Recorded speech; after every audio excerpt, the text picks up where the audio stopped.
Hello and welcome back for another episode of PodcastDX, the show that brings you interviews with people just like you whose lives were forever changed by a medical diagnosis. I'm Lita. I'm Ron. And I'm Jean Marie. Collectively, we're the host of PodcastDX. On today's show, we're talking with strangers on a train. Strangers on a train? Yeah. Are we reviewing movies now? No, today we're talking with Bill Hennessy, Ruben Rodriguez, Sophie Chang. On Tuesday, June 11th of 2019, Bill was on his way home from work, but he was running a little late. He didn't want to miss his train, so he started jogging to catch it. Ruben and Sophie, who, by the way, is a nurse, Sophie's a nurse, were already aboard. Bill was able to get on board just as the doors were closing, and I will let them explain in more in a minute. But welcome to the show, Sophie, Bill, and Ruben. Thank you. Thank you for having us. Thank you so much for having us. Welcome. Boy, that sounds exciting, Jean. We're so glad that you could join us today and in studio, which is really a pleasant surprise. It's nice to have you all here with us. I know this story is going to be a good one with that lead-in from Jean. But before you tell us the story, I have a question. Did you know each other before June 11th? Bill? No, I don't really remember much about the episode. But you hadn't seen them before on a train or anything? I might have seen Ruben before. I might have seen Sophie, but there's always a lot of people on the train, so I didn't really know them or recognize them or anything like that beforehand. Okay. There's no friends group that travels on the train together? No, there are, but You're not them. Yeah. Bill's not in it. Maybe one of these days he can graduate to it. And because you were unconscious at the time, this is the first time that you're actually meeting with Sophie, is that right? Yes, I was able to meet Ruben afterwards, but today was the first time I've met Sophie. Yeah. So. Wow. Yeah. Amazing. Yes, it's pretty wild. So, and you're friends now, I take it, because you're all here together and you're joking and... It sounds like they've been... your conversation beforehand, it sounds like you guys have known each other forever. Right, like a family almost. Oh, yeah. Yeah, we've become pretty good friends, and I started a Snapchat group.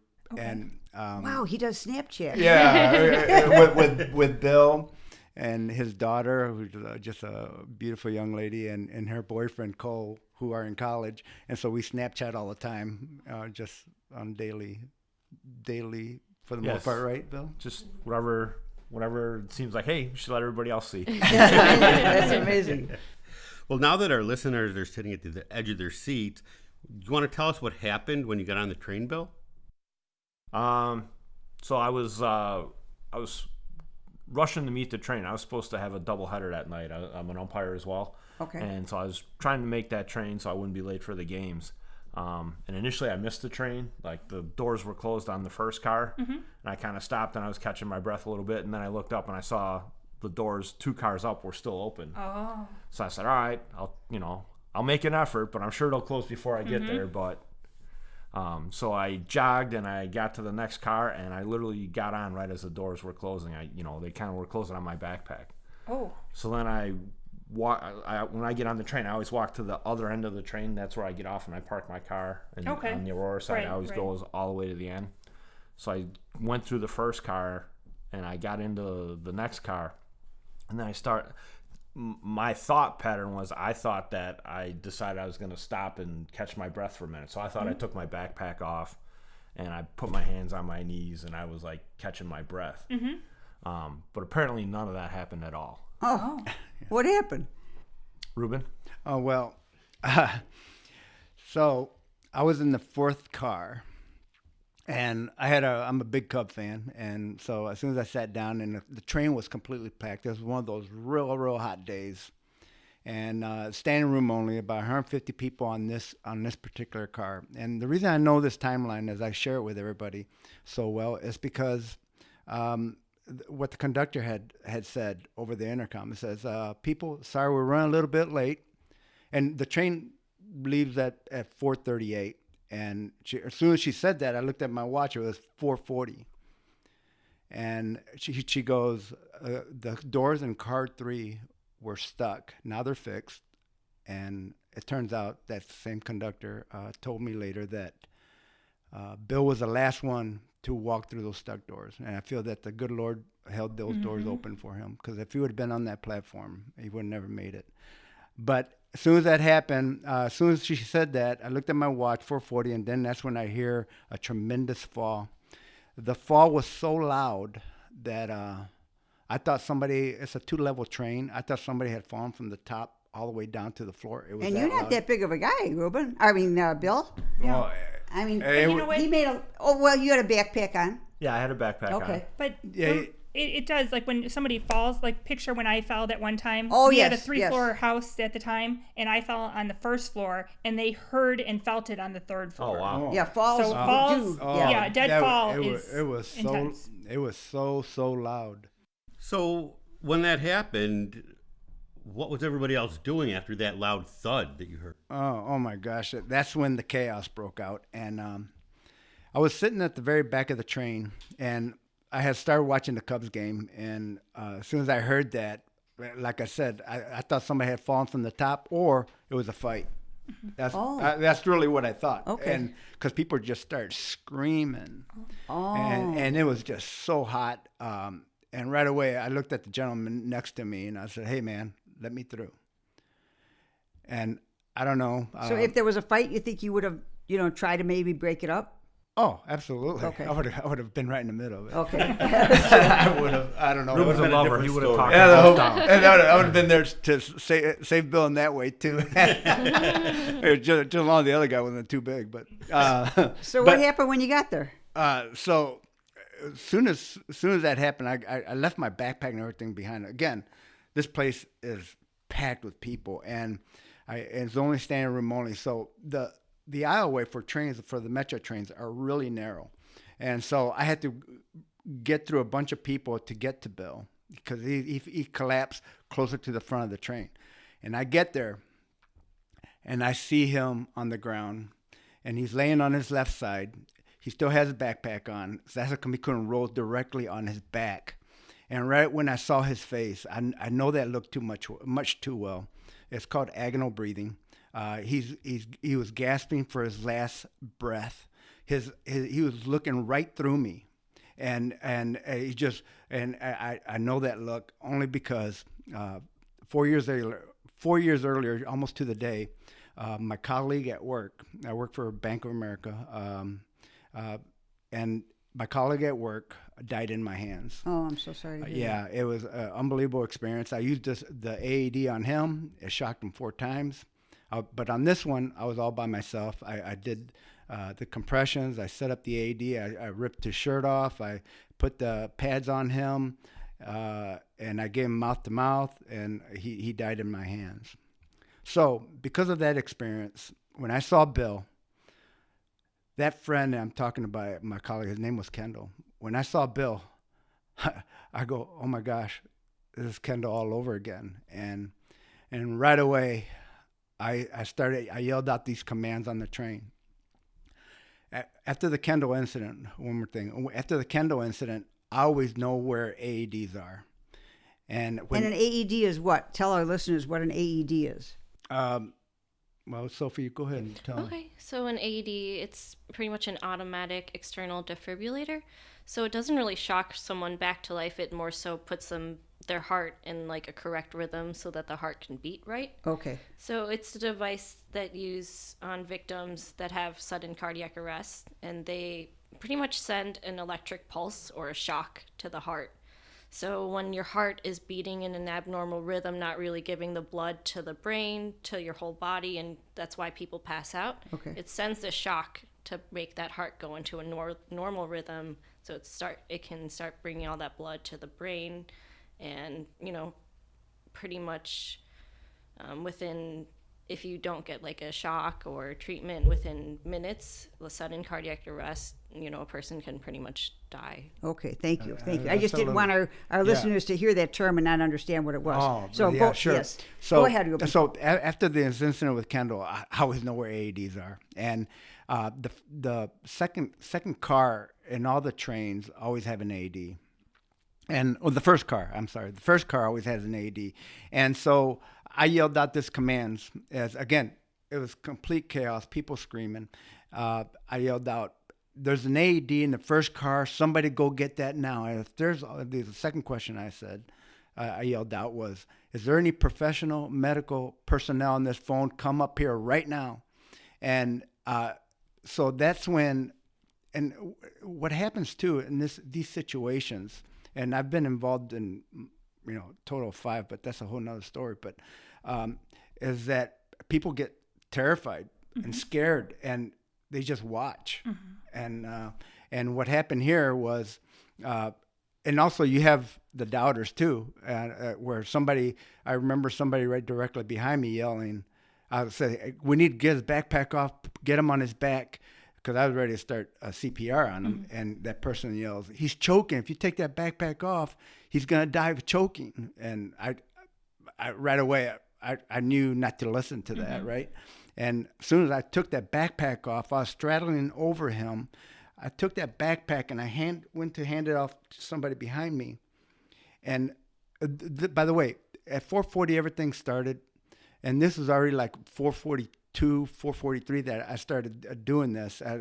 And I went to hand a backpack back to him, and all of a sudden, out of nowhere comes this amazing young lady who jumps in front of me. She's wearing her blue scrubs. And I remember it jumps in front of me and just starts doing compressions. I was ready. I go, oh my gosh, where'd she come from? I don't know where.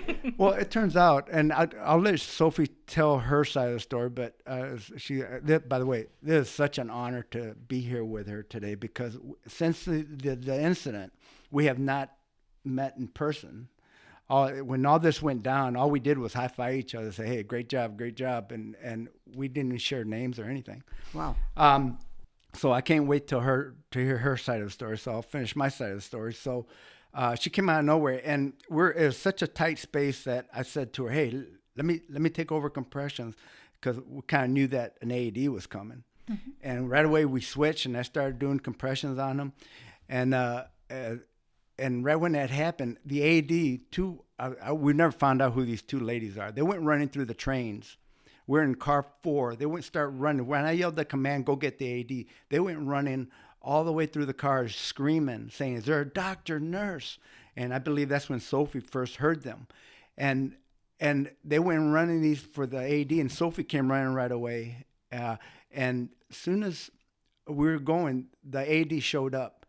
And Sophie, having her there is unbelievable, because my first incident with my friend Kendall, I was all by myself. I did compressions, I did the mouth to mouth, and I put the AED on them, which is a lot of work by yourself. So right when it happened, I continued compressions. Sophie took the AED and got everything ready, and right away I started taking his shirt off. And this is where it's funny, because, not funny, but my thumb, I couldn't use my right thumb because I was getting ready to have surgery on it. So I couldn't believe I didn't rip Bill's shirt off, because it was such a nice looking shirt. I should have. That's a whole nother story. So I should have ripped it off, but instead I did button by button. I could not believe I was doing this. I should just, after I saw what the the paramedics did to his shirt, I said I should have done that. And once they got a hold of me, they shredded it. That's a neat picture in itself. It was already open. And so I started unbuttoning his shirt, and when I was doing this, I finally got unbuttoned, and I wiped out. He was sweating profusely, still gasping for that last breath. I wiped off the sweat off his chest, and right when I did that, it was like clockwork. Sophie had the first pad ready for me. I put it on, and she gave me a second pad, put it on. The second pad, I remember, I put it on, and, Sophie being an awesome nurse, I must have put it too high, because right away she took it off again and slid it down another 3 inches or so. Yeah, she probably don't remember that, but she did that. And right away, this was a game changer. That AED started talking to us, and it said this, taking vitals. And all of a sudden, it said, stand back, applying a shock. And you know what? That shock right there, was definitely a game changer. I never forget when it was ready to shock, Sophie was so concerned about me. She goes, don't touch him, don't touch him, don't touch him. I go, I'm not touching him. I was straddling right over him. I go, I don't care if I get shocked. But it shocked him.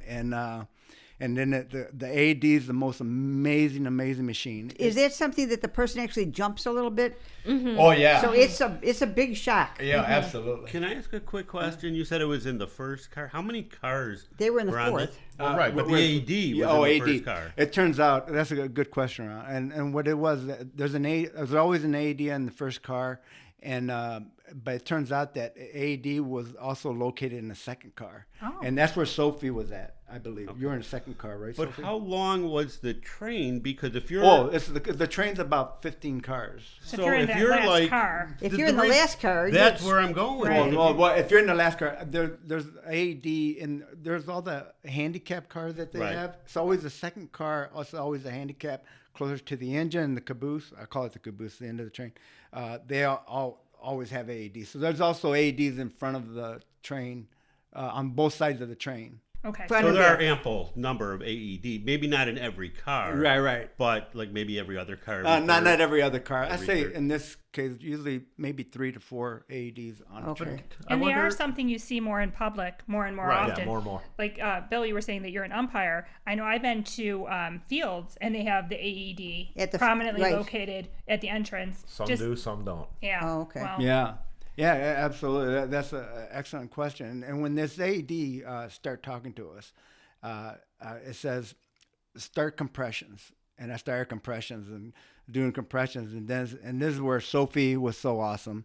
And this I feel personally, when I did this piece was really hard for me when I had to do mouth to mouth with my colleague. That was really hard, and Sophie did not hesitate.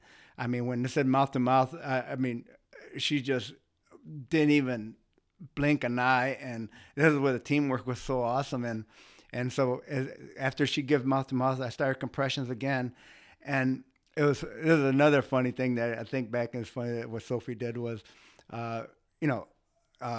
she started singing to me when I was doing compressions to Bill. Says, staying alive, staying alive, staying alive. She goes, follow that beat. But at this point, Sophie didn't know that I can't carry a tune. But she started singing to me, and it was just kind of a neat thing. And so it went on. So were you able to observe, or were you aware of your surroundings at the time while you're working on Bill, to know whether or not people around you were, number one, possibly in awe, number two, possibly still frightened, or do you think maybe somebody was actually paying attention to learn so that they could think, geez, maybe next time I won't be so afraid to step in. This guy, he's singing, he can't sing for crap, but he's singing, he's doing it. And we got a nurse here, she's helped. Maybe people are paying attention and saying it might not be so bad next time. Maybe next time I'll be the one do you think while you were doing that you had this awareness, or no? Or were you just yeah, concentrated? definitely. Oh, absolutely. I think it changed a lot of lives on that train that day. And I hear, people that were on the train that share with me and said, "Oh my gosh, I'd never seen anything so amazing. It's terrifying." But I think the biggest thing is people are afraid to step in to take charge on something like that. Well, I'm glad you guys did. Right, and it sounds like the AED machine was helping walk you through it a little bit. Oh, absolutely. So when that happened, right about, I call this a 12-minute miracle because all this took in 12 minutes. Amazing. It's amazing. At 4:48, guess who showed up? Who? The paramedics. Oh, I was Now, gonna was the ask, train did someone moving? call? No. Oh, very good question. Oh. Good question. The train would never left the station. Okay. The conductor was, the whole time, she was standing right behind me. Her name was Susan. And she was standing right behind me the whole time. And so right away, when the train started moving, everybody started screaming, don't leave, don't leave. Okay. And right away, she gets on, and I could hear her talking to the engineer. Says, don't, stop the train, stop the train. Okay. And so at 4:48, again, only 8 minutes has elapsed. the paramedics showed up at 4:48. It's amazing. Is that amazing? Yes. I heard they were sprinting all the way to the car 4. And as soon as I saw them, I was doing compressions. I looked around and I stopped. And right away they said, do not stop. Keep going. Keep going. We'll tap you out when we're ready. And right when we got, eventually they tapped me out. And that's when a most amazing thing happened at 4:52. When they got there, they must have gave him a adrenaline shot, and they bagged him. They were bagging him, and I had bagging him like a body bag. No, they were. Okay. You like put a bag mask over their mouth to like apply oxygen to the patient. Yeah. Oh, okay. So they're pushing them, yeah. They didn't want to touch me. And then touch you. Sophie's brave enough to touch me. They were already working, so they said let them work. Huh? Yeah. So I went back to get my backpack, and right when I got my backpack, I heard the most glorious scream.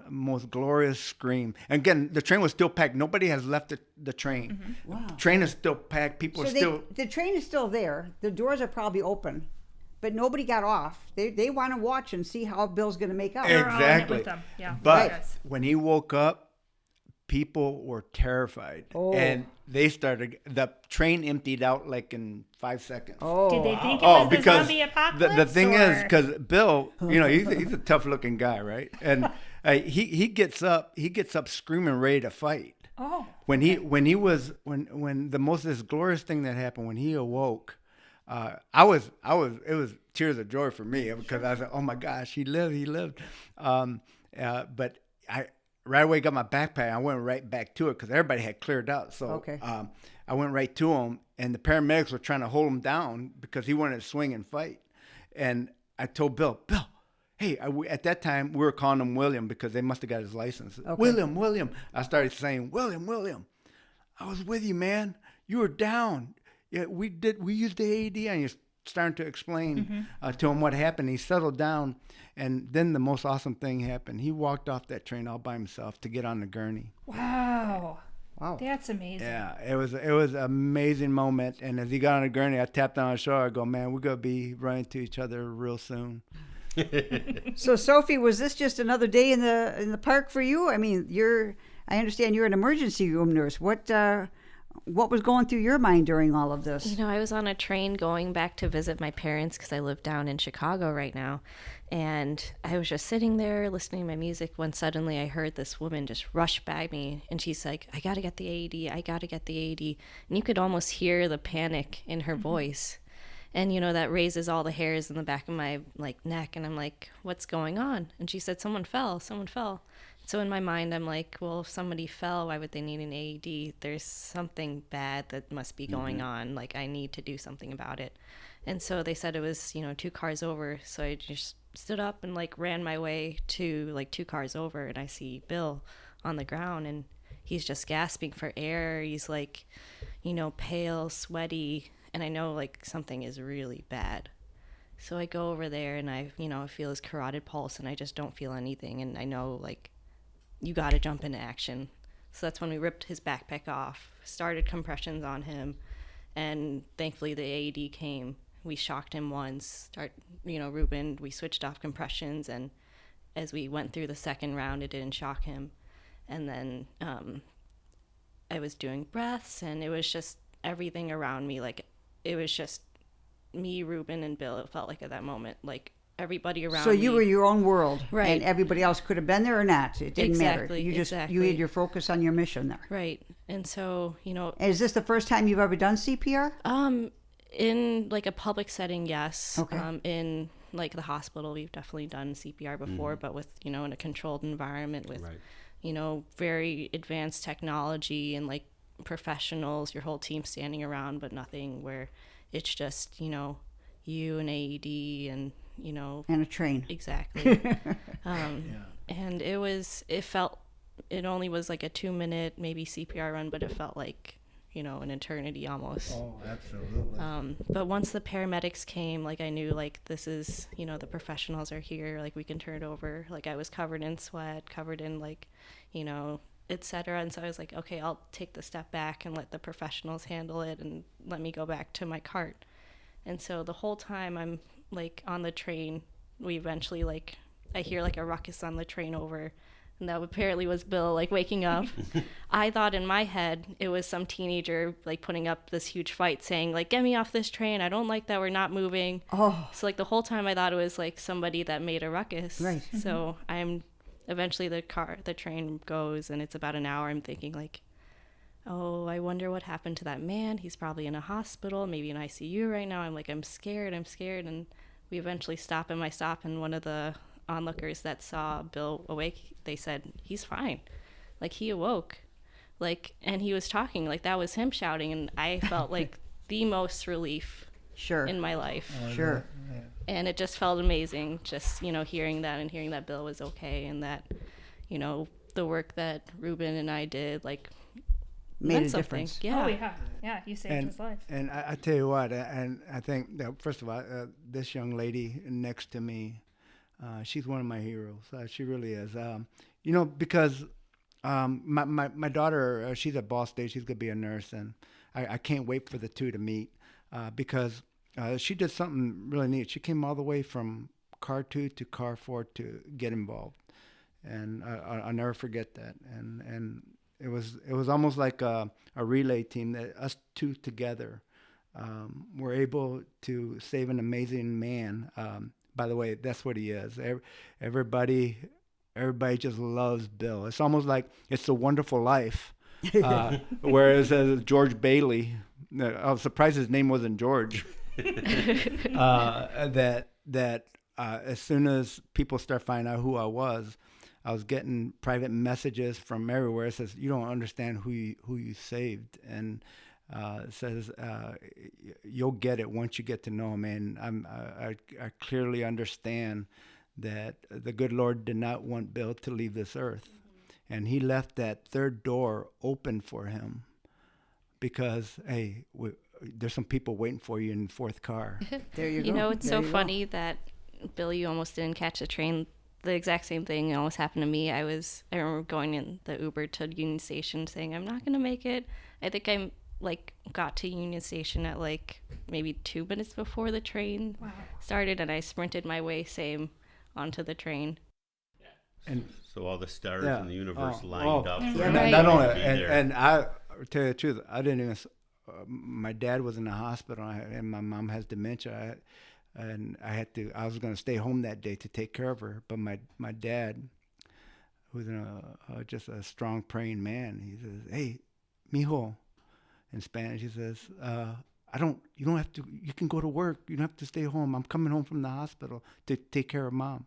Oh. And that day, that morning, I made a decision to go into work. Look at that. Yeah. Wow. That's amazing. Yeah. Well, it was it's really wonderful. Yeah. Now, typically, we only cover one aspect on each show, and our listeners are probably thinking that we're only going to be talking about the recovery and the assistance that people can provide to somebody that's in distress in public. But I think we should hear from the man himself over there.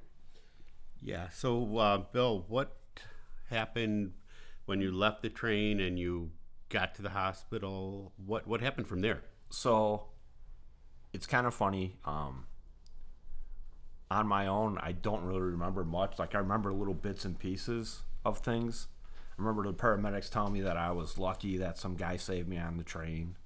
And I remember little bits and pieces of conversation, but I didn't really remember things. And it's kind of like my memory restarted when I was in the emergency room. Oh. But then when I met Ruben and I was talking to Ruben later on, he would say, oh yeah, and then I told you this. And then as he's telling me that, then I kind of remember that being said to me. I don't have visual memory. Mm-hmm. Right. But I do remember that being said to me by someone. Right. So as he's telling me things, but my memory kind of didn't restart until I was in the emergency room at Rush downtown. And that was even kind of strange. The first thing I remember is seeing one of my son's friends he's a Chicago police officer. Oh, okay. And I've only seen him out in Oswego when he's not working. Mm-hmm. And he comes in, he's got all his vest and he's got all his equipment and he's all loaded up, and he comes walking in the room. And I'm like, Brian, what are you doing here? What's going on? And it turns out that that's his area of the city that he works, is where Russia is. Okay. And I didn't know that, but my kids were golfing with a couple other friends that are also police officers. And when my wife called my sons to tell them to come home, the friends that they were golfing with called this guy Brian. And he went and found me in the emergency room, and then he was like telling my family how to get there, and he kind of waited there and made sure that they could navigate through the hospital, because it's a maze. Yeah. Just hallways going everywhere.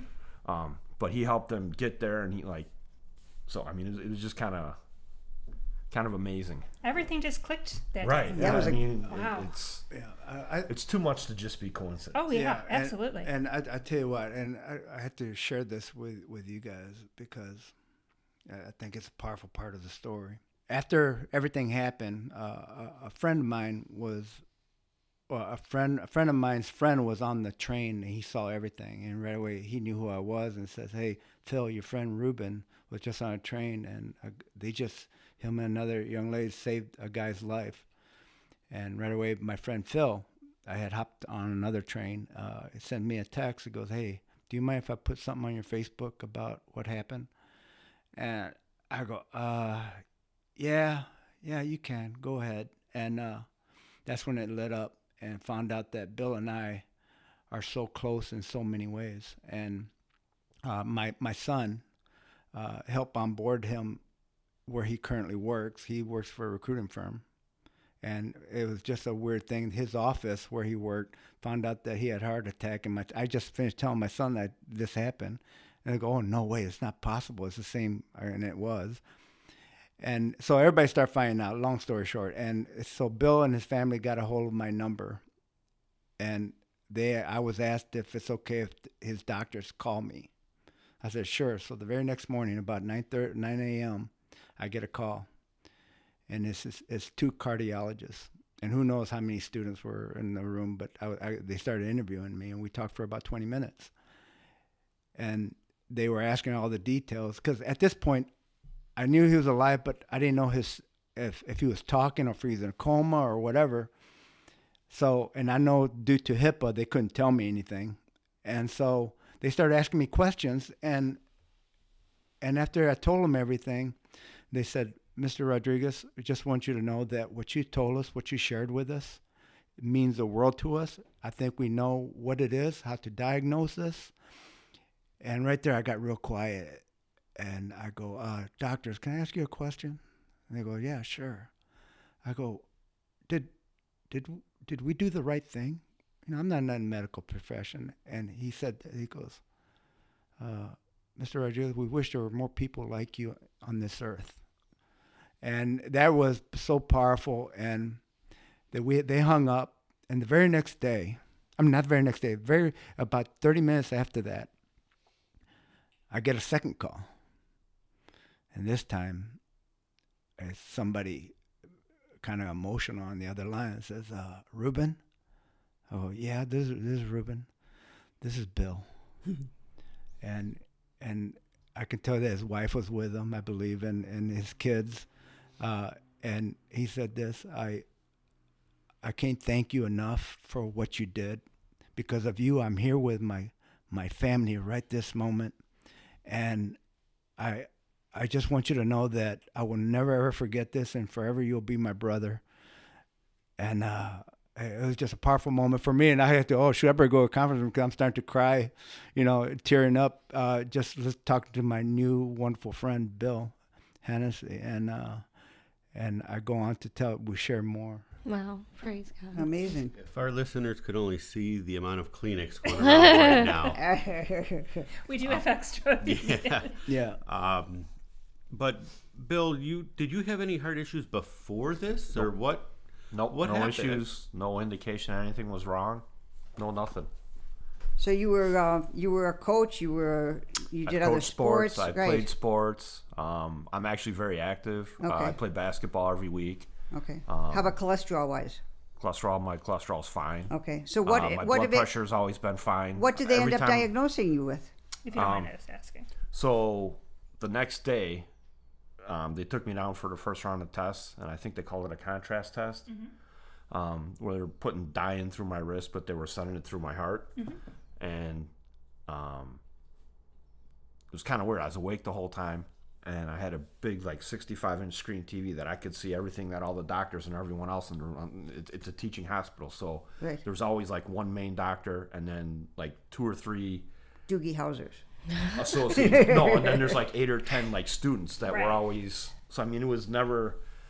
So all these people are in the room, and they're I can see the dye going through, and I can see different things, and then I realize that they keep going back to the same thing over and over and over again. They're looking at something. Right. So I kind of figured they found something, but so when it was done, I kind of waited, and I said, I kind of said, well, what did you find anything? And he said, yes. He said, it's pretty amazing. He goes, you have no plaque in your coronary arteries at all. Wow. And I'm a heavy guy. I carry a few pounds extra. But Good genes. But he said you have no plaque in your arteries, but you have a birth defect. Oh. And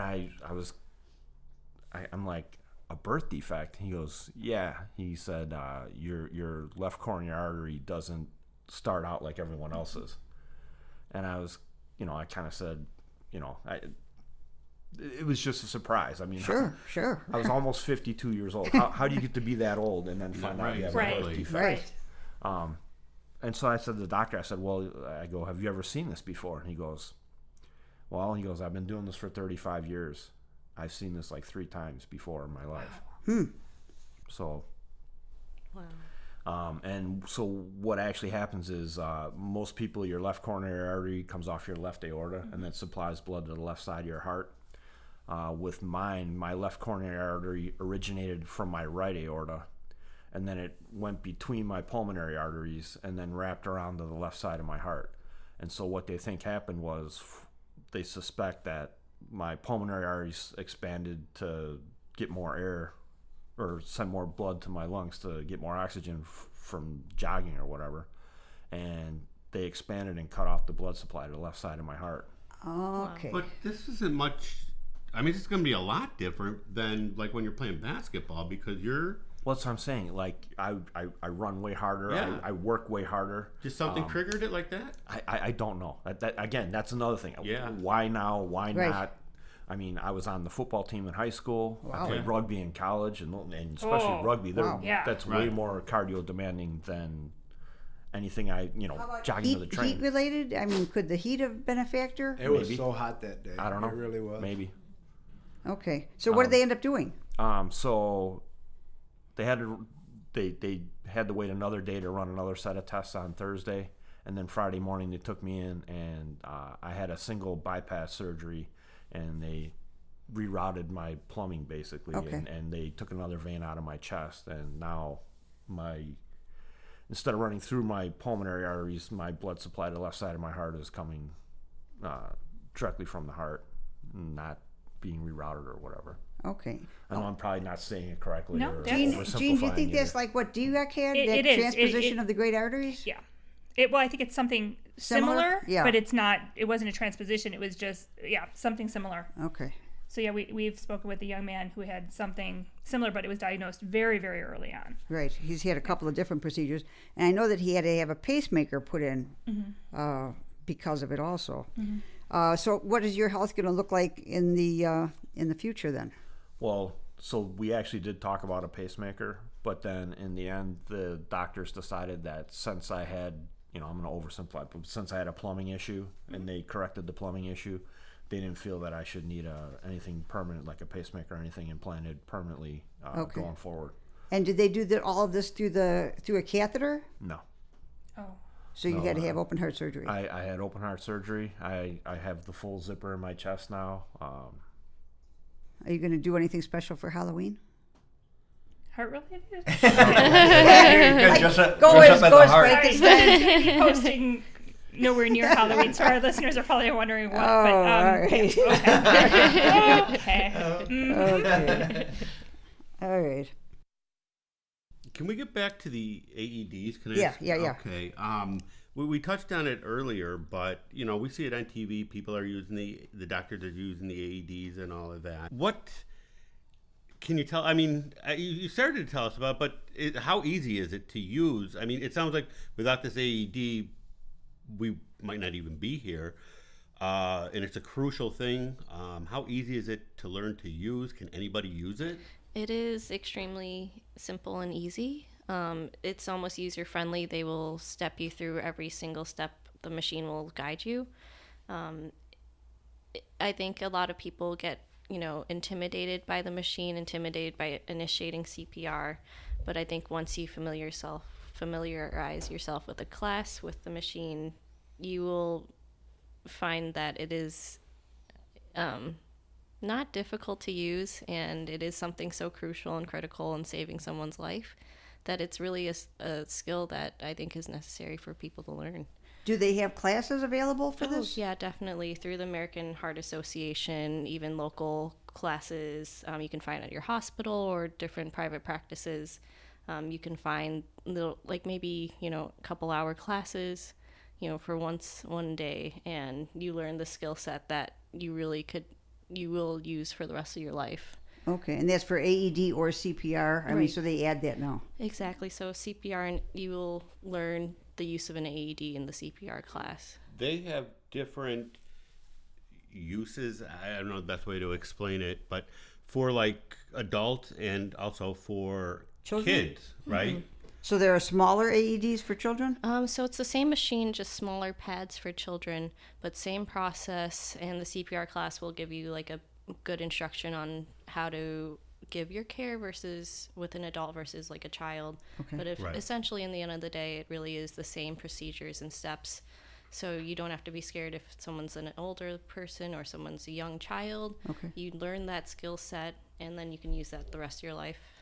And for our international listeners, the American Red Cross or Red Crescent or Red Crystal, depending on your region, will have courses available. And then they also have courses online if you don't have a regional Red Cross, Red Crescent, or Red Crystal near you.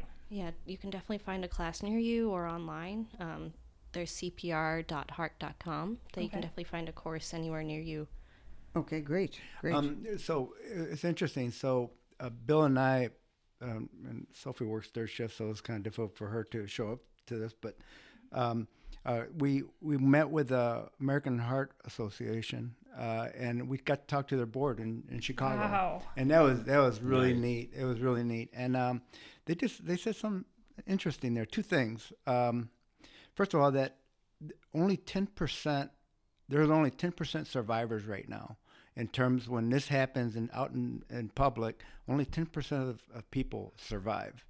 And I'm kind of glad I didn't know those odds, but I'm glad Bill didn't listen to those odds. 10%, and it's so important that something is done right away. And the other thing that was there, they brought a mannequin there, a compression. What do you call that? Mannequin. But one thing they're saying, the mannequin, I kind of looked at it, I go, oh my gosh, it was a woman mannequin.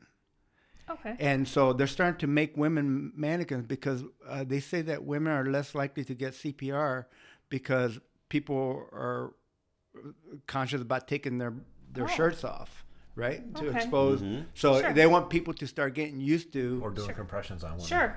Doing compressions on women, right? Because it's one of those things. So I found that really intriguing. Yeah. For sure.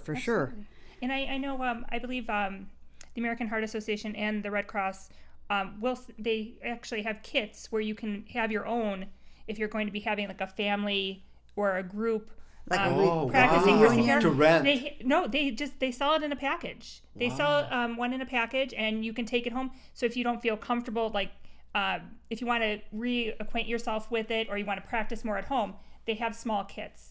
And they have infants, toddlers, and adult. I'll put links on that. Yes, on the absolutely. And one thing. Great Christmas or holiday gift. One thing they did say is this, that they're saying this 10%, that is too low. Yeah. What can we do different to raise those odds? And this is what they said they're starting to do. It says they want people to get so comfortable with providing CPR that it's like riding a bike. And so their thing is repetition every single year. Mm-hmm. Well, for Sophie, you setting up the AED, it was automatic for you. Right, the exactly. placement and everything. Yeah, because I work at Northwestern Memorial Hospital downtown Chicago, and we see a lot of traumas. We see people with gunshot wounds coming in with cardiac arrest, and it's almost like, second nature, what to do, what you need to do. But I mean, it's different when, you're working, outside of the field of healthcare, and this is totally something new, something you don't see on a daily basis. But you never know if, your loved one, like your mom, she passes out at home, or if you're at work and something like this happens, what do? You either, don't freeze, or you can have like the skills and know about CPR, know about how to use an AED to jump in and, When I think you guys, this whole event will have ripple effects where other people learn about it and hear about it and think, I don't know if I would know what to do. Let me go ahead and take a class and tell my family about it, and maybe they can. So that's amazing. Oh, Gene, you're so right. And the people that have come up to me, or even at my work, people wanted to take classes. People call me. I mean, hundreds and hundreds of people, if not thousands. I think, maybe potential CPR instructor in the future, maybe. I think so. For me, I think you guys could have a team. yeah. And Bill, I'm sure you feel just as strong as they do about people being trained in CPR. And absolutely. That was why initially we tried to talk to the news, and Channel 7 came out and did the interview. But just the whole idea is to try and get people to be aware. And honestly, I told you I play basketball every week. I actually run an adult open gym for the Oswego Park District. And when they brought it's at the Oswego High School, and when they brought AEDs into the high school, I actually had to get trained. Oh, wow. So you know how to use them. I'd learned CPR when I started the job. Okay. I had to go and get recertified. I had been certified. Last time I had been certified was like in college. Okay. But I mean, I kind of know what to do. So, but it's like Ruben was saying, it's good to have the refresher. Right. Sure. And like Sophie was saying, it's good to have it where it's ingrained. And then when they brought the AEDs into the school, then I went and I got AED trained. So I know how to help other people. I just wasn't able to help myself. Sure. No, right. I guess you're not really in a position.